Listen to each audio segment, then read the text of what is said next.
Hello folks, this is Steve A. Before you upload, it's dark now, so I had to stop raking and hauling leaves. I'm like a little donkey. Gotta take them into the... I did a video about that. Yeah, the leaves are still falling. So nothing in this episode is a promotion, nor is it a recommendation. And you know there are certain websites I go to all the time. I'm going to mention them, but I'm not promoting. Just I'm pulling together certain items. The more things change, the more they remain the same. Haven't I heard this one before? Those two old sayings are so related, it's incredible. So I'm looking at Slashdot.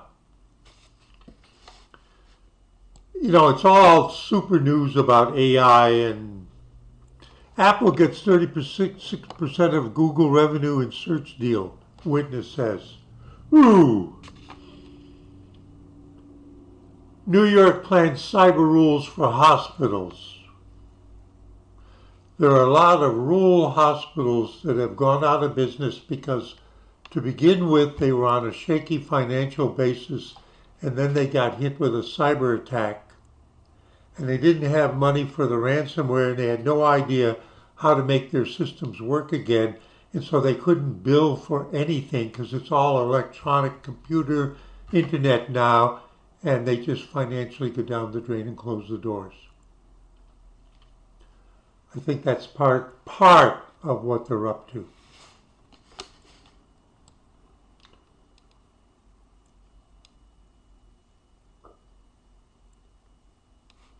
U.S. pledges work toward more airwaves for wireless providers facing surging 5G demand.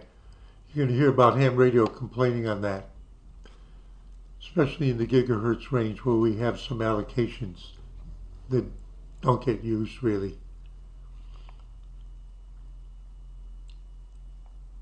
Nepal to block TikTok. Oh, wait a minute, here it is.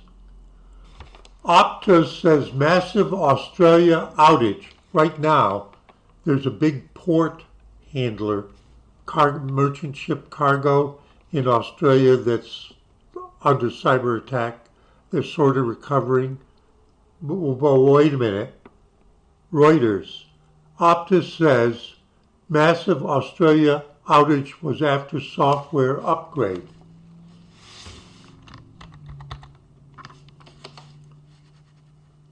This is the one I want to cover. Every time I enlarge, somehow it thinks it should scroll. Why does it scroll when I try to enlarge?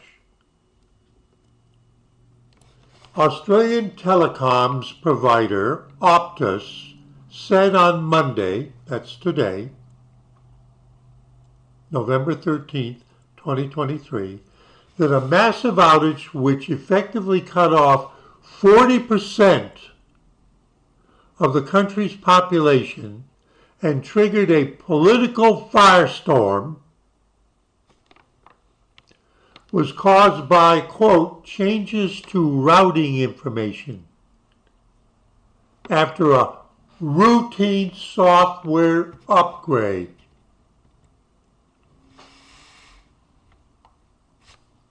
Now they quote from Reuters.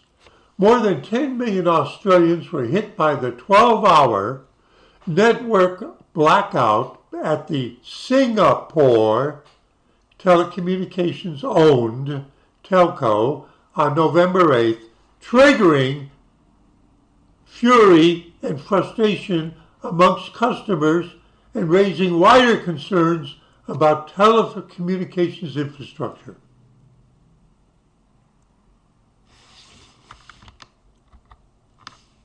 See how it moved it?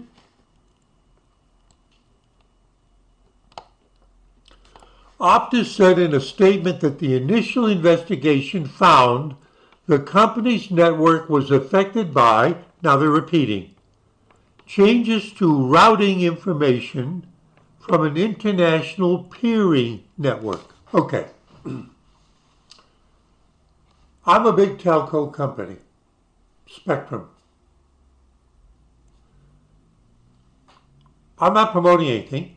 They're my ISP, Internet Service Provider. So when my stuff goes out through the WAN modem from my computer, it flows through Spectrum's, quote, internal network, fiber optics, to someplace where it then jumps to a peer greater network so it can get out to the internet and get routed to YouTube, whatever it, or /dot, wherever that is.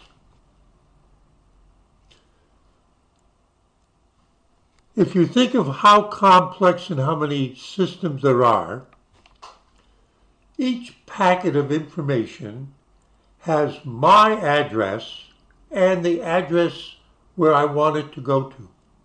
It's a number, like dialing a telephone. And that all that cloud out there, not the kind of cloud we talk about now. When I was a software tester at that big internationally known, internationally operating IT company, when it passed out to the cloud, you don't know exactly how my packet will actually be routed to get to /dot so that I can read this and talk to you. And when all right? And there's a set of protocols starting from way back and increasingly modified that talk about how routing, opportunistic routing, can happen. But the first packet that goes has to find its way. And it may actually start to take several different routes, but the one that gets, I'm simplifying it, the one that gets there first, route that gets there first, because it remembers the route it took by adding it on,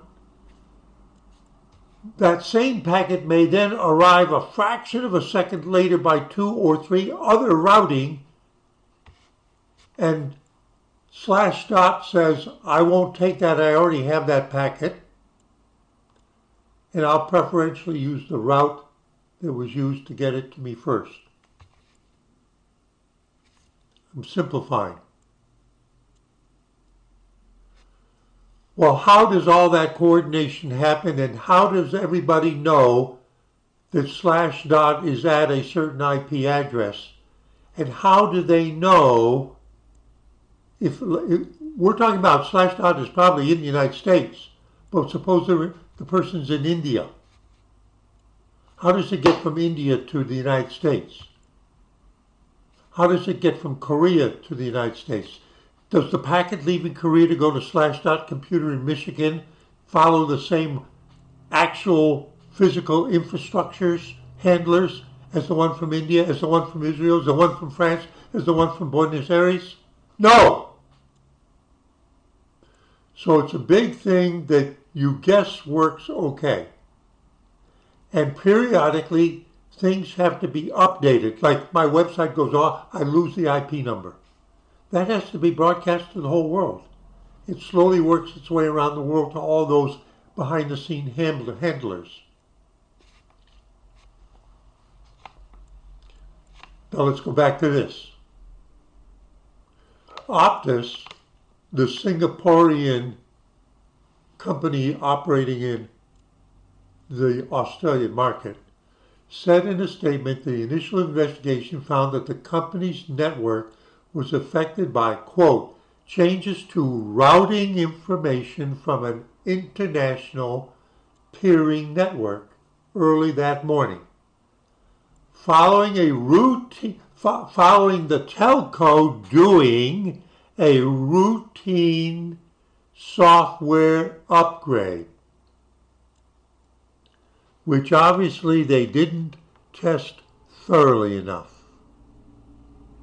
before applying it.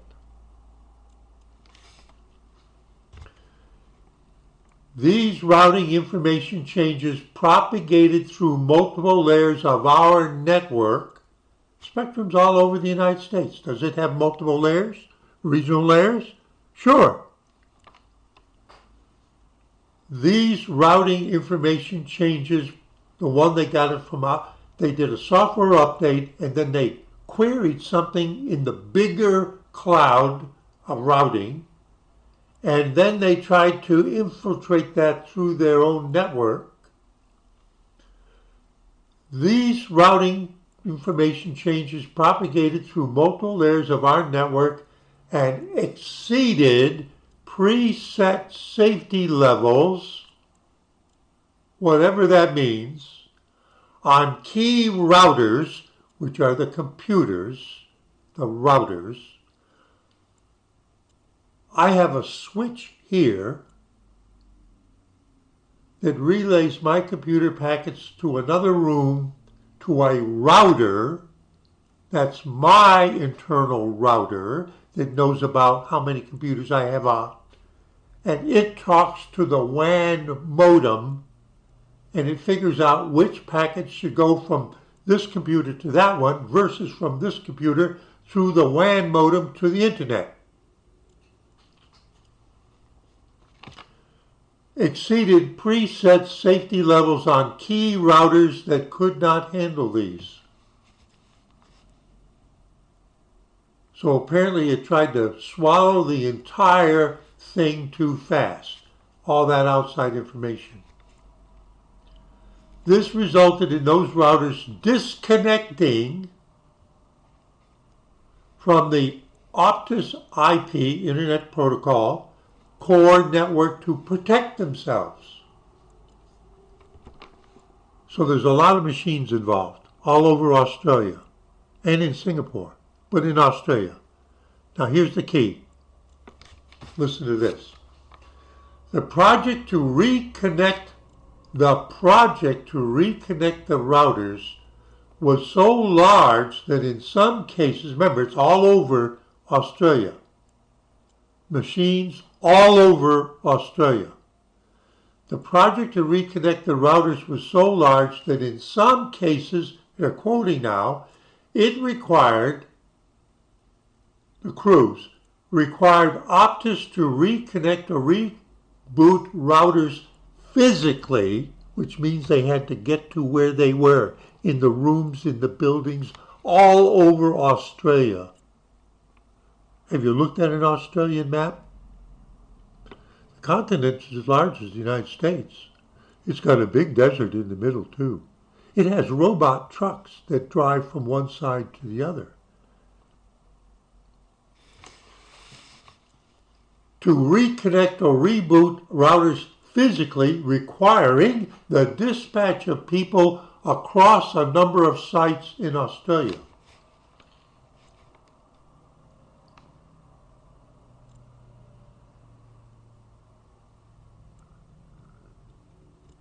I'll bet in some places they had to break the doors down. Now, why do I say that?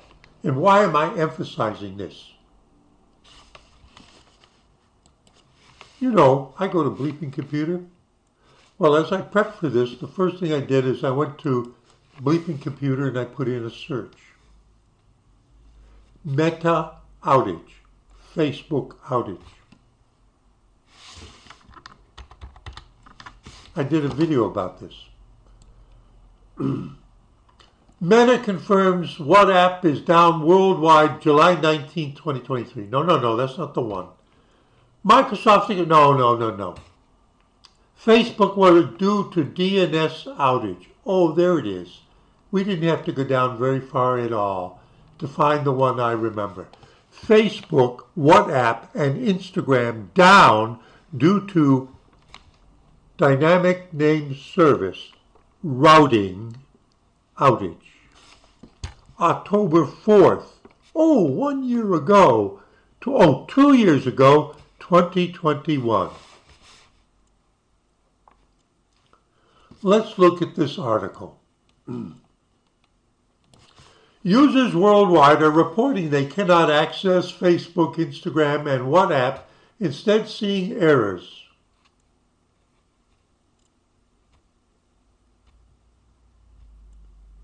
The site can't be reached.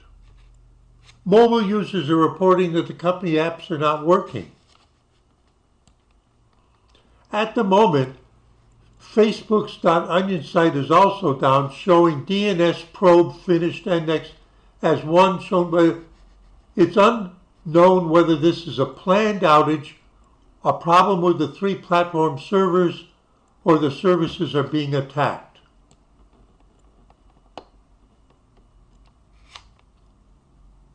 They promise to get back online as soon as possible.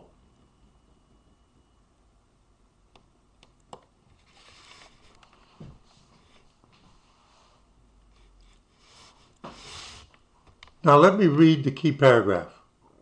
And remember what I went on and on and on about Australia. But this is just the result of Facebook hosting its domain name servers, routing, inside its own network. Even with working DNS, for example, if you still have, the IPs are not currently reachable.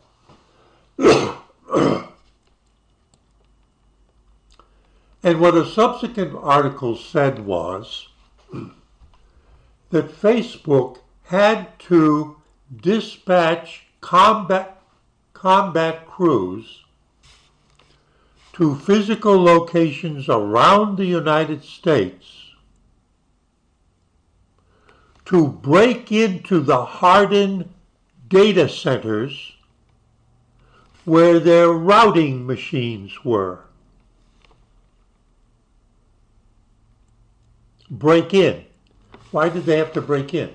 Because, as a matter of good practice, their data centers basically are immune to criminal attack. Physically, people trying to break in or slam through the front door. And the deal was, as I said in that episode back then, to control all of those routers, what they did at that time is they did a software update to their routing, just like the Optus company did in Australia.